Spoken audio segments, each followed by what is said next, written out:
Muchas gracias, Señor, porque tú haces habitar al solo en familia. Y hoy, Padre, cada uno de los que estamos aquí, estamos en familia. Cuán hermoso, cuán deleitoso, cuán agradable, cuán delicioso es habitar los hermanos juntos en armonía. Y hoy, Padre, te pedimos que la bendición, Señor, baje como lo dice tu palabra, por la cabeza de Aarón, baje por las barbas hasta el efod y hasta las orlas. Por favor, Padre, háblanos, enséñanos, ministranos, instrúyenos, que la palabra, Señor, que hoy va a ser impartida, sea de bendición y edificación a la iglesia.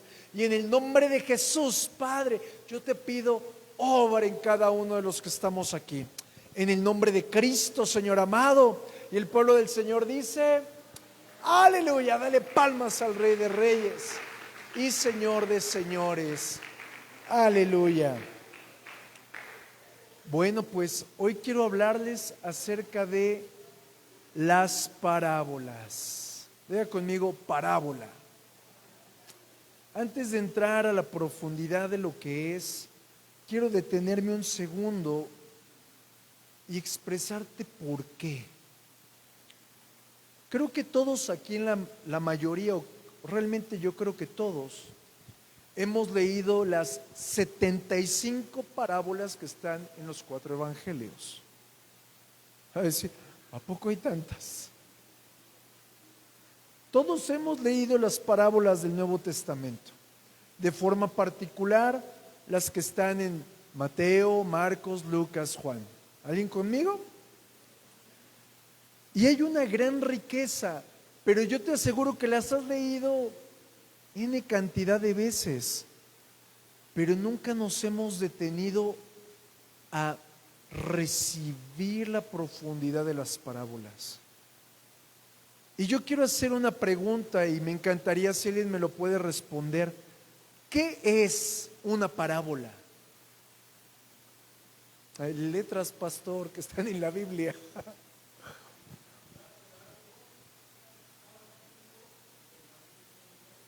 Mira, qué bonito hablar de algo que está oculto entre las mismas letras. Bien, me gusta.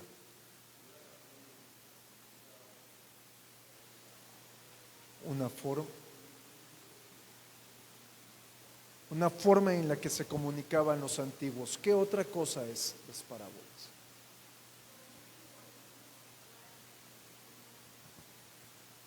Un simbolismo el cual nos enseña algo. Muy bien.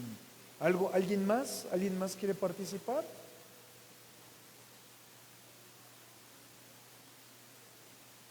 Me gusta, muy bien. Ok.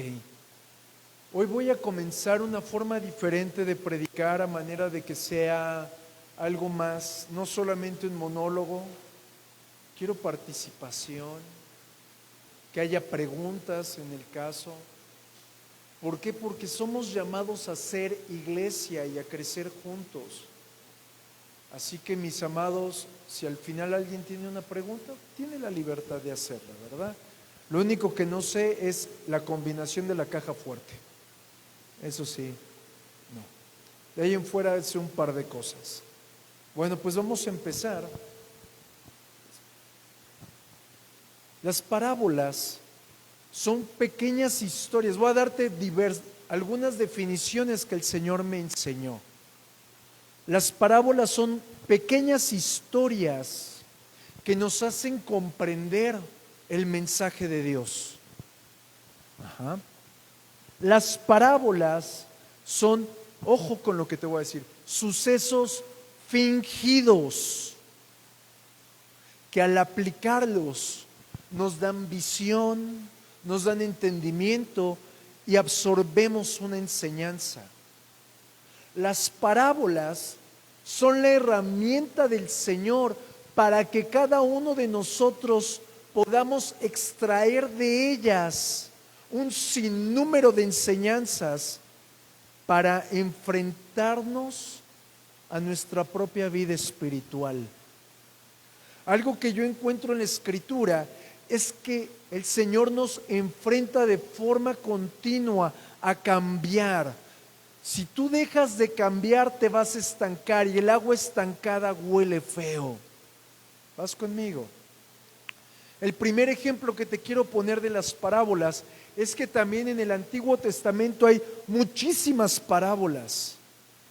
Pero hay una parábola que me trajo a la memoria el Señor cuando empezaba a hacer el mensaje, y es cuando Natán enfrenta a David, ¿te acuerdas? A causa del adulterio de Betsabé, perdón. Y Natán le narra una parábola. Pero ojo, esa parábola tuvo el poder espiritual para arrancar la ceguera de David. Ojo, para arrancar la ceguera de David y permitir que David tuviera un genuino arrepentimiento. Porque la parábola lo enfrentó a su realidad espiritual. La parábola tuvo el poder espiritual de quitarle el autoengaño de pensar que estaba bien y arrancarle la ceguera moral. Pero sin una parábola, él no hubiera entendido. Iban años que había cometido el adulterio y no había enfrentadose a una transformación ni a un arrepentimiento. No creas que fue hoy, cometió el adulterio y ya, y mañana se arrepintió. No, pasaron años quizás. ¿Vamos juntos? Ok, vamos caminando. Las parábolas las usó en muchas ocasiones Jesús. Gran parte de los secretos del reino de los cielos están encerrados en las parábolas. Y cuando se acercaban los religiosos contra Jesús, los fariseos, Jesús no les decía, ay, no me digas eso. Jesús les contestaba con parábolas. ¿Con qué propósito? Para desenmascarar el corazón podrido de los religiosos. ¿Ya viste otra utilidad? Desenmascarar el corazón podrido. En cada ocasión que los religiosos se enfrentaban a Jesús, por ejemplo, hay una vez que lo quieren enfrentar a que se sometiera a las prácticas religiosas de los fariseos, y Jesús no les dijo, ay, no, son muy aburridas. Les contestó con una parábola. En otra ocasión, los fariseos querían intimidar a Jesús cuando él estaba hablando del reino de los cielos. Y Jesús no les dijo, ay, es que eso no es para ustedes religiosos. Les habló una parábola. También cuando los fariseos estaban criticando a Juan el Bautista porque era austero, es decir, que se vestía con piel de camello, un cinturón, pues realmente un pedacito de cuerda. Y lo criticaban por ser austero, y a Jesús lo criticaban diciendo, ay, este sí se sienta, es comedor y bebedor y está endemoniado. Y Jesús no les decía, ay, no me digas así, cruz, cruz. No, Jesús los enfrentaba con parábolas. ¿Con qué propósito? Para sacar a la luz la incongruencia de las críticas de los religiosos. Jesús también usó parábolas para evidenciarnos el profundo amor de Dios, pero también exaltar el corazón perdonador del Padre. En la parábola del Hijo Pródigo, ¿te acuerdas? También Jesús, mis amados, lo que hacía era, a través de las parábolas, desnudar los secretos del reino de Dios a los discípulos. Mientras que Jesús le predicaba quizás a 70 discípulos, y los 70 entendían, los demás, las multitudes que también oían, se quedaban sin entendimiento. Porque no a todos es dado el entender las parábolas. Aún la misma Escritura lo dice. Y de ahí viene esto primero este fundamento que te quiero dar. Cada parábola es una pequeña proclama del Evangelio. ¿Vas conmigo? Es decir, mi amado, cada parábola desnuda el corazón del hombre, el corazón pecador del hombre. ¿Con qué intención? Con la intención de provocar que el oyente determine tomar la decisión por entrar en el reino de Dios y conocer al rey de ese reino. O sea, no solamente las parábolas van a ser un complemento de una enseñanza o van a mostrar algo para poderte retar. No, cada parábola tiene el poder de producir que el Espíritu Santo redarguya al hombre pecador. Por ejemplo, cuando Jesús narra la parábola de los talentos, ¿alguien se acuerda de ella? Cuando Jesús narra la parábola de los labradores malvados, ¿también se acuerdan? De todas maneras las vamos a ir aprendiendo al paso de los días. Cuando Jesús las declara, hay una multitud de judíos, fariseos, saduceos y otros feos, y el Señor al momento de hablarles esas parábolas desnuda el corazón hipócrita, y cuando Jesús las habla, en ese momento lo querían matar. Porque las parábolas tienen tal poder que rasgan la conciencia del religioso. Sacan a la luz el fariseo que todos llevamos dentro. Nadie dijo amén. Amén, pastor, usted sí.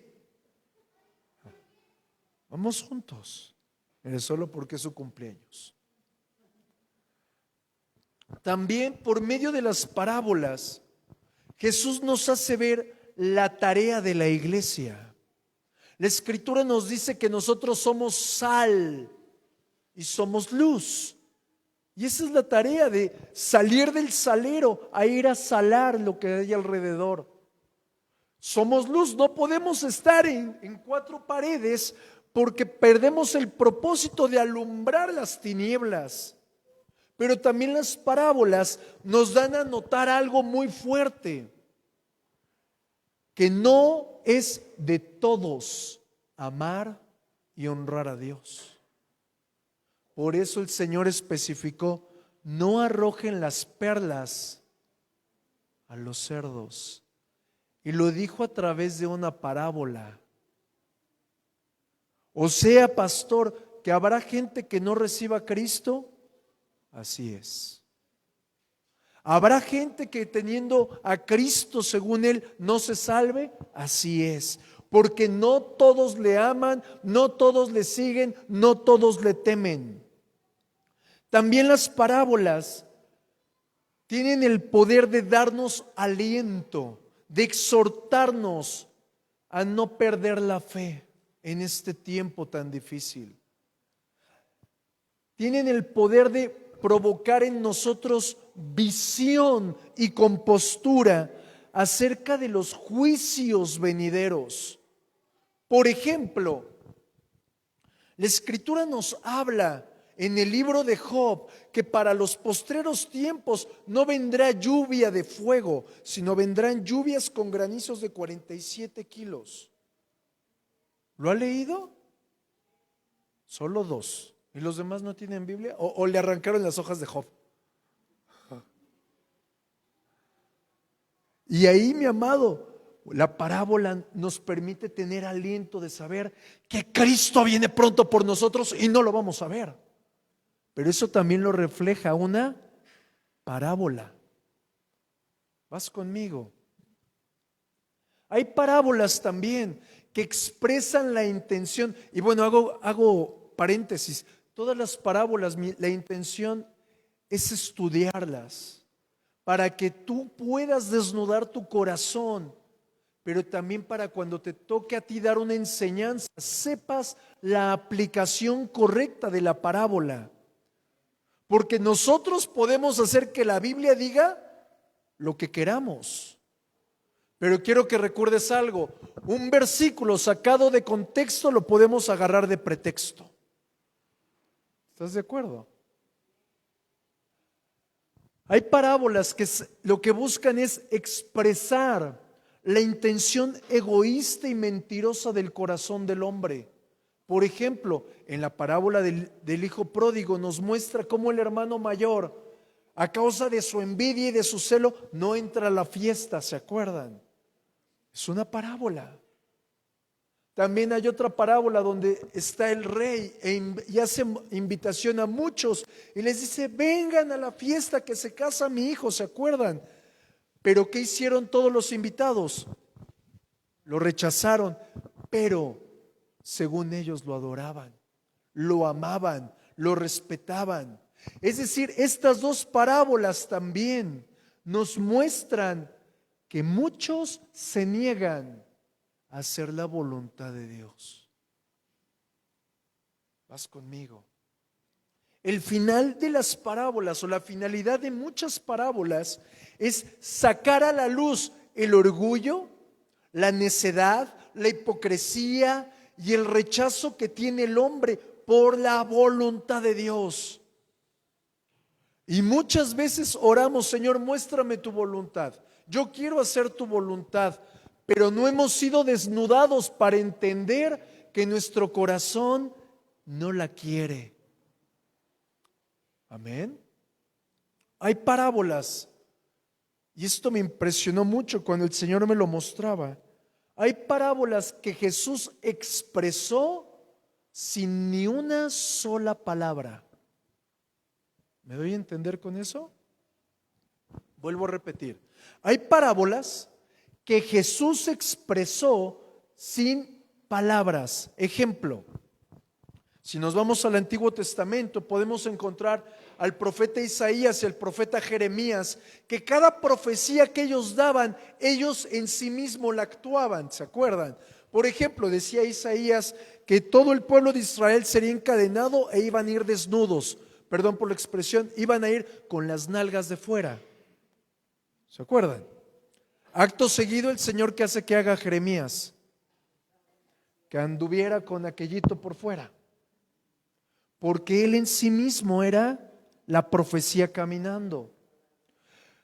Cuando Jesús caminó entre nosotros, él en sí mismo era el cumplimiento profético y la enseñanza de parábola. Ejemplo, cuando Jesús elige los 12 discípulos, nos está hablando de un simbolismo de la creación del Israel venidero, establecido sobre 12 cimientos. ¿Vas conmigo? Jesús en sí mismo siempre buscó en todo tiempo sentarse con pecadores. Le decían: es que es el amigo de los pecadores. ¿Con qué propósito? Para mostrar la gracia abundante del Señor. Jesús en sí mismo jamás rechazó al enfermo, ni al atormentado, ni al desechado, para mostrar la justicia perfecta del Padre. Y eso no lo dice en ninguna línea. Él en sí mismo lo actuó mostrándolo. ¿También te acuerdas que Jesús maldice la higuera? Quiero que observes, esa es otra parábola donde Jesús en sí mismo está mostrando el juicio venidero a Israel. Pero también te dije que él en sí mismo era el cumplimiento profético. En el libro de de Zacarías dice que él entraría como rey humilde. Él entró en un burro como rey humilde. Pero también Jesús en sí mismo, dice la Escritura, que estando ya en los últimos días, antes de ser crucificado, Él limpió el templo. ¿Alguien se acuerda de esa parte? Eso no es otra cosa que el cumplimiento profético de anunciar que Israel sería limpio de toda su vanidad, de toda su destrucción, para ser en sí mismo luz a las naciones. Y eso no lo dice, porque Jesús no solo hablaba la parábola, sino actuaba la parábola. También la palabra nos muestra que en la última cena, Jesús, al momento de partir el pan y verter el vino, estaba proclamando el sacrificio del amor en el Calvario. Y no había sucedido eso. ¿Vas conmigo? Es decir, si nosotros aprendemos el significado de las parábolas, encontraremos el poder del Señor para aumentar nuestra fe. ¿Alguien quiere aumentar la fe? O sea, no, date cuenta, hablamos de exhortación, hablamos de gracia, pero ahora estamos hablando que las parábolas tienen el poder de aumentar nuestra fe. Por ejemplo, hablando de aumentar nuestra fe, cuando nos habla la Escritura en la parábola de la semilla de mostaza, cómo muchos entran en desesperación, pero a la vez nos habla la misma parábola de tener confianza. Si tú y yo entendemos a profundidad la parábola de la semilla de mostaza, que la estaremos viendo primero Dios el domingo, entenderemos que ¿para qué me desespero si todo está bajo control? ¿Alguien dice amén? Por ejemplo, si alguno de nosotros ha sentido el hecho de, ay no, del Señor no contesta mi oración, ay ya me voy a ir de la iglesia, voy a agarrar mis Barbies. Podemos ver a la parábola de la viuda. Nos alienta a perseverar. Vamos juntos. Todo esto lo vamos a ver más específico, pero quiero ponerte un panorama, algo muy general para que puedas sentir ese deseo de comprender las parábolas. ¿Por qué? Porque también las parábolas tienen la intención de desnudar las apariencias. Mi amado, yo me he dado cuenta que muchos de labios decimos honrar a Dios, y hasta que el Señor no desnuda el corazón, decimos, ay, este en vez de hermano era primo. ¿Te has encontrado algún primo por ahí?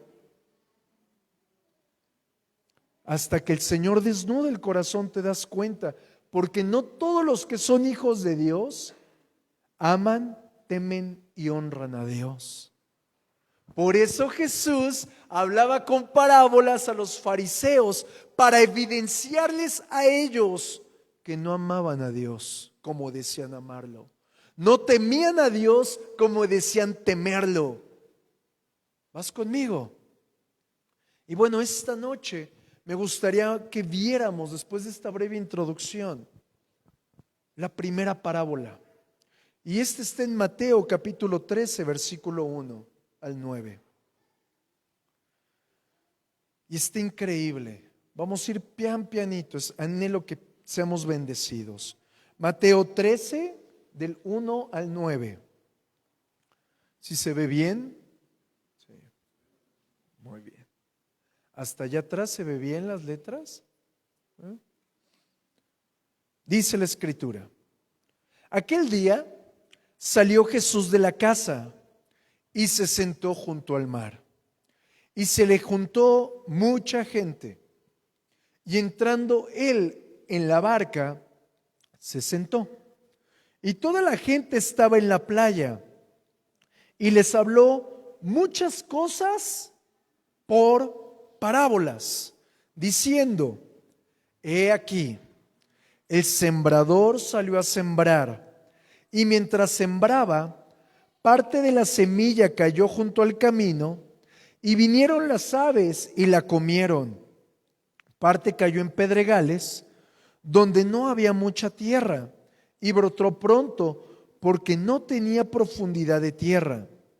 Pero salido el sol, se quemó, y porque no tenía raíz, se secó. Y parte cayó entre espinos, y los espinos crecieron y la ahogaron. Pero parte cayó en buena tierra y dio fruto, cual a 100, cual a 60 y cual a 30 por uno. El que tiene oídos para oír, oiga. Pablo decía: no os hagáis, ¿verdad? En este capítulo número 13, yo encuentro 7 parábolas, solo en este capítulo. Y esas 7 parábolas están completamente enfocadas al reino de Dios. Las 7. Y me impacta algo, y no me es curiosidad que las primeras parábolas estén enfocadas al reino en el primer evangelio, porque Mateo muestra a Jesús como el rey. Si tú observas la genealogía, lo muestra como el rey. Marcos lo muestra como el hijo del hombre. Y Lucas lo muestra como el siervo. 3 enfoques diferentes de cada una de las parábolas. Pero observa algo, el tema más importante de todas las parábolas es el reino de Dios. ¿Por qué? Porque es el primer tema donde destaca la importancia de Cristo como rey. Pero ojo, Cristo como rey siendo semilla plantada en un campo lleno de pecado, dando él en sí mismo fruto al 100%. ¿Alguien entendió?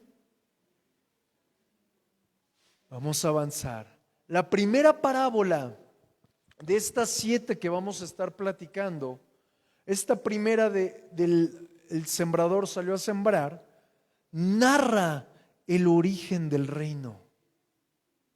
Las siguientes 3 parábolas narran el deseo de Satanás por frustrar el crecimiento del reino.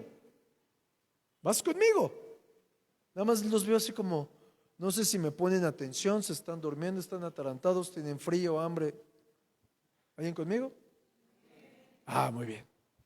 La parábola número 5 y la 6 nos habla de aquellos que aman a Dios y a pesar de la oposición de Satanás, perseveran en el reino. Vea conmigo, ese soy yo, pastor. Y la séptima parábola del capítulo 13 nos habla de la consumación del reino, que nos habla de la red. ¿Ok?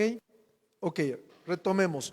Estas 7 parábolas en conjunto, si las conocemos, conoceremos la naturaleza del reino, el fundamento del reino, pero también el estorbo que tiene el reino para establecerse. Pero también encontraremos el juicio y la consecuencia de aquellos que no reciben el reino de los cielos. Todo eso en el capítulo 13, nada más. ¿Lo habías encontrado tú? Es necesario que escudriñemos las parábolas. Y quiero que comencemos con la parábola del sembrador para poder encontrar el origen del reino. Ya te dije hace un momento, la semilla representando a Jesús en el campo que es el mundo plagado de pecado, siendo Él dando totalmente fruto al 100%. Ahora, ese fruto que sale, esa semilla que brota de la primera simiente que es Cristo, es el evangelio, la cual es sembrada en una tierra, la cual es el corazón del hombre. Y nos evidencia la Escritura que hay 4 tipos de corazón, de los cuales nos revela las diversas formas en las que el corazón del hombre abraza el mensaje o desecha el mensaje. Y quiero hablarte del primero que narra la palabra, el corazón duro, aquellos que están junto al camino. Y quiero mostrarte lo primero. Dice que están como junto. ¿Te acuerdas cómo criticaban al apóstol Pablo? Que era el cabecilla de la secta de los del camino. El camino representa a todos los que amamos a Cristo. Y estos estaban junto. O sea, les hacía falta algo para estar en el camino. Y cuando cayó la semilla, alguien los fue a evangelizar. Alguien les fue a decir, Cristo te ama.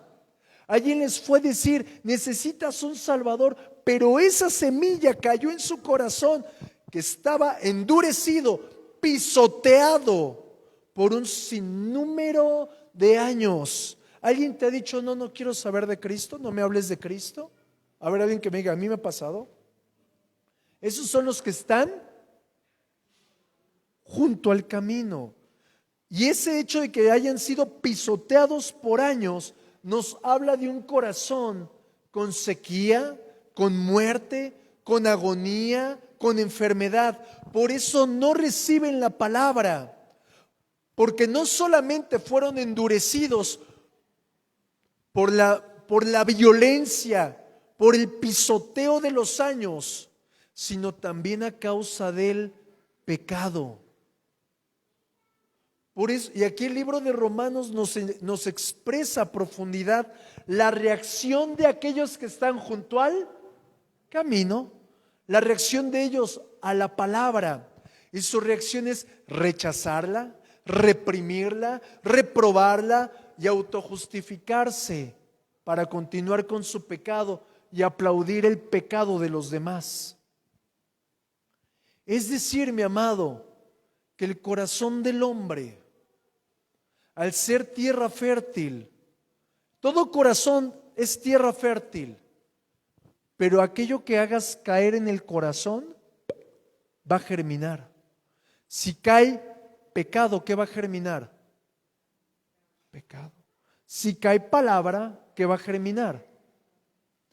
Fruto al 100%.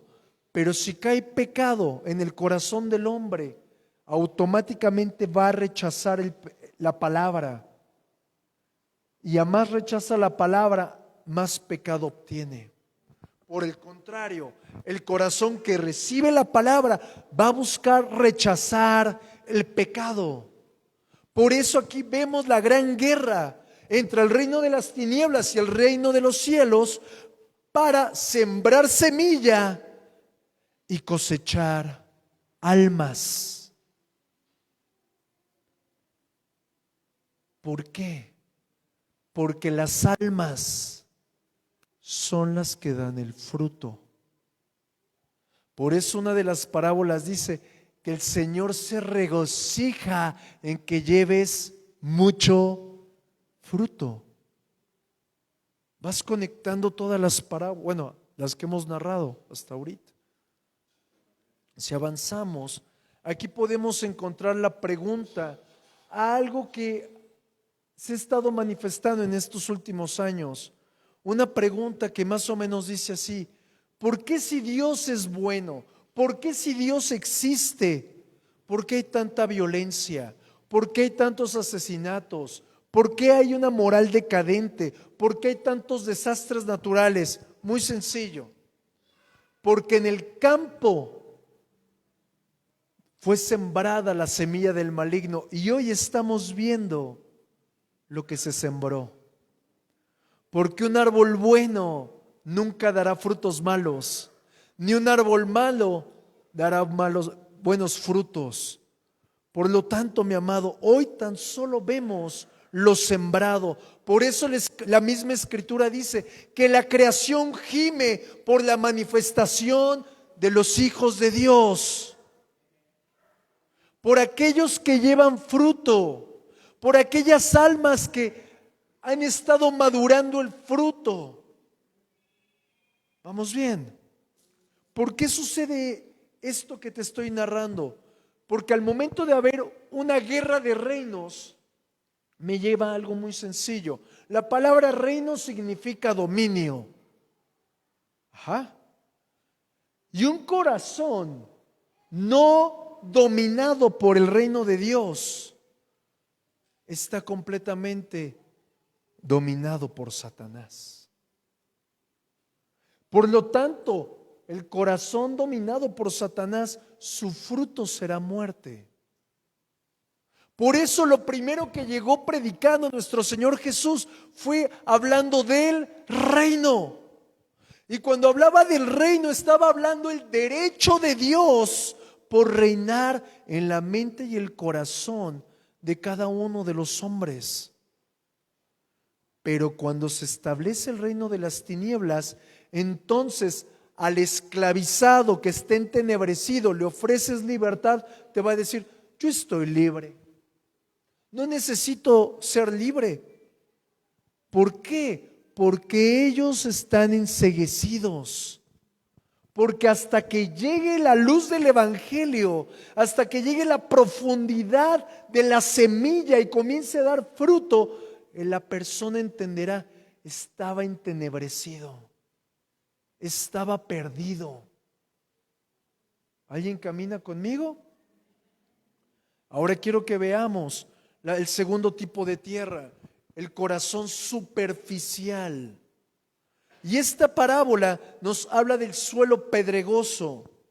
La semilla cuando es lanzada no cae, pero no puede tener raíces, porque el corazón superficial, mis amados, solo es atraído por las emociones positivas.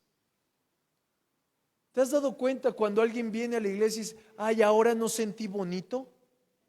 ¿No será que es un corazón superficial?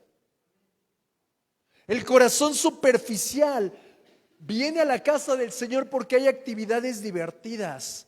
Ay, ahora los hermanos no me saludaron. Ay, ahora no me dieron ni palmadita. Porque solamente venía por el apapacho. Pero también el corazón superficial es aquel que le gustan las cosas fáciles. ¿Alguien conmigo? Diría alguien, alguno fácil conmigo, pero se va a oír muy feo. Por ejemplo, las cosas fáciles, narrémoslo. Ay, no voy a la iglesia porque me queda muy lejos. Ese es el pretexto que me dieron hace poco. Ya no voy a la iglesia porque me queda muy lejos Naucalpan, pastor. Como queriendo agarrar ya no la vara o el cayado, sino el látigo, ¿verdad? Así, vas conmigo. Porque al corazón superficial lo que le gusta es lo fácil. Pero cuando viene la dificultad, automáticamente regresa el corazón superficial al lugar de donde Dios lo sacó. Porque el corazón superficial no nació de nuevo. El tercer tipo de corazón que nos habla la palabra es el corazón que está afanado, el corazón que la semilla cayó entre espinos, ¿te acuerdas? Lo que nos narra que es un corazón ahogado. ¿Ahogado en qué? Por los afanes, por las cosas. Y vamos a aplicarlo muy sencillo. Las riquezas no fueron hechas, mis amados, para traerlas en el corazón. Las riquezas son un buen siervo, pero son un pésimo amo. Las riquezas, mis amados, no son otra cosa que un disfraz para el corazón dolido. Las riquezas no son otra cosa que un disfraz para el corazón abandonado. Por lo tanto, es necesario, mi amado, mi amada, que en verdad nos despojemos de aquello que en vez de edificarnos nos tropieza. Porque el engaño de las riquezas, de acuerdo a la misma escritura, solamente nos va a producir lo enfermizo de la seducción del poder, lo venenoso que causa el orgullo.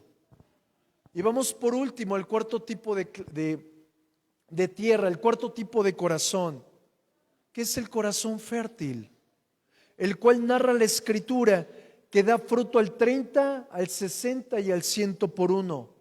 Ojo con esto, mírame tantito. Nos está hablando que solo este corazón da fruto. Los otros 3 corazones no dan fruto. ¿No se te hace muy rudo esto? Velo por porcentaje. Del 100% de los corazones, solo el 25% da fruto. Y de ese 25%, unos lo dan al 30, otros al 60 y otros al 100 por uno. Veámoslo desde otra arista. Solo ese 25% recibe el beneficio del Evangelio. ¿Y cuál es el beneficio del Evangelio? La salvación, la bendición, la salvación, la sanidad. Y quiero terminar con lo siguiente. Quizás tú, mi amado, me dirás: híjole, pastor, yo no tengo un corazón fértil. ¿Qué hago? Tú no puedes hacer nada. Solo el jardinero divino lo puede hacer. Solo Él puede transformar el corazón del hombre. Solo Él puede arrancar los espinos. Solamente Él puede aflojar la dureza. Solamente Él puede destruir las piedras del corazón. Y mira lo que dice la Escritura en Ezequiel 36:25. Dice: esparciré sobre vosotros agua limpia, y seréis limpiados de todas vuestras inmundicias, y de todos vuestros ídolos os limpiaré. Os daré corazón nuevo, y pondré espíritu nuevo dentro de vosotros, y quitaré de vuestra carne el corazón de piedra, y os daré un corazón de carne, y pondré dentro de vosotros mi espíritu, y haré que andéis en mis estatutos y guardaréis mis preceptos, y para que los pongáis por obra. Mi amado, mi amada, solo tú sabes qué tipo de corazón tienes. Y hoy quiero invitarte en el Señor a que le pidamos que Él cambie nuestro corazón. Porque solamente tú puedes dar frutos si Él interviene. Si Él no mete su mano y no esparce agua pura, nunca podrás dar fruto al 100%. Así que por un momento cierra tus ojos y vamos a orar. Padre bueno, en el nombre de Jesucristo, venimos delante de ti, Señor, reconociendo que nuestro corazón no es esa tierra profundamente fértil. Los agobios del día a día, los afanes, pero aún también, Padre, lo endurecido de los años, el pecado que hemos venido arrastrando, el tropiezo de las palabras y las acciones que hemos tenido, Señor, han provocado corazones que no son fértiles. Padre, por favor, en el nombre de Jesús, transforma este corazón por un corazón que te sepa amar, uno que te sepa adorar, honrar y perseguir, uno que tenga hambre y sed de justicia, uno, Padre, que dé fruto al 100% para que seas tú glorificado en todas las cosas. Hoy, Padre, en el nombre de Cristo, queremos guardar tus preceptos, queremos poner por obra, Señor, tu llamado, pero también que este corazón, Señor, como pedernal, sea transformado por uno que te sepa adorar. Padre bueno, todo consiste en tu intervención.